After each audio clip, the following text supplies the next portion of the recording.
We're bringing you back to 1999, right in Decatur, Illinois.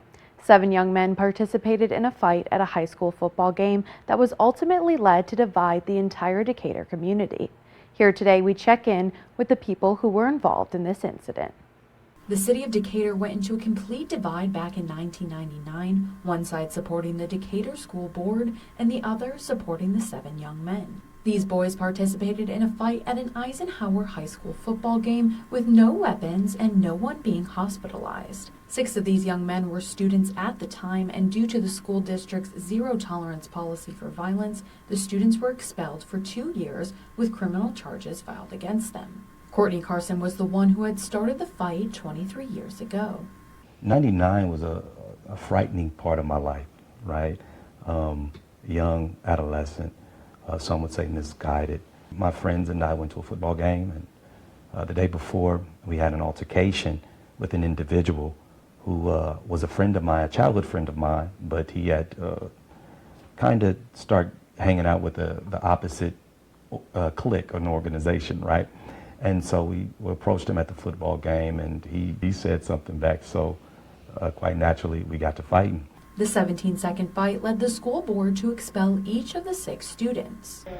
Asking the court to order these kids, order the board to admit these kids forthwith back into the classroom here in Decatur.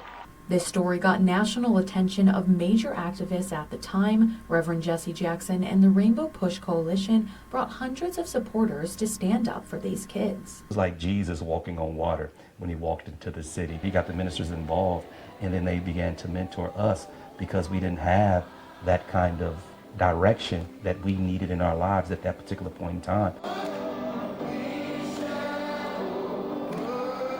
Reverend Jesse Jackson's son, Jonathan Jackson, says, quote, "People were hungry for justice." It opened our eyes to how our children are being criminalized across the country. Had he settled and had he copped the plea, had he not had an external spiritual father figure, and my father, Reverend Jackson, and the local ministers and his mother standing by his side, he would have been one of many numbers, and very well could have been just now getting out of jail with 3 felonies.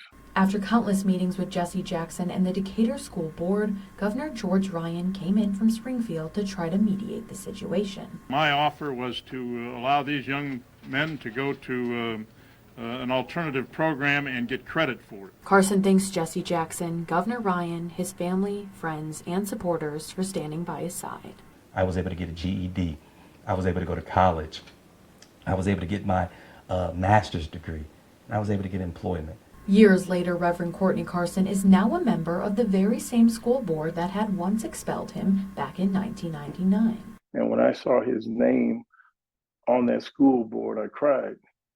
I'm like, wow, you were the child that they wanted to throw away. Carson is still in touch with the 1999 Decatur School Board President, Jacqueline Getter.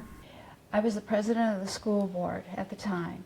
As a small community in Illinois, nobody really is prepared for something like this, but we made national news of this incident and how the board handled it.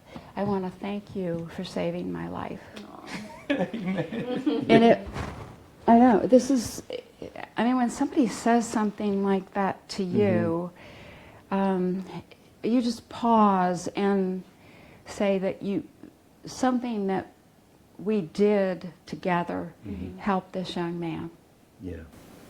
And what would you say to your younger self?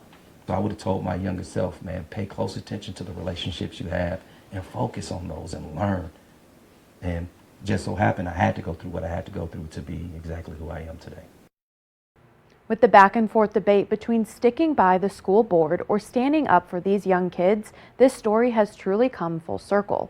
In the next part of this story, we check in with Carson's family and friends, state officials, and get updates from other members from Decatur 7. Reporting in studio, I'm Mackenzie LaPorte.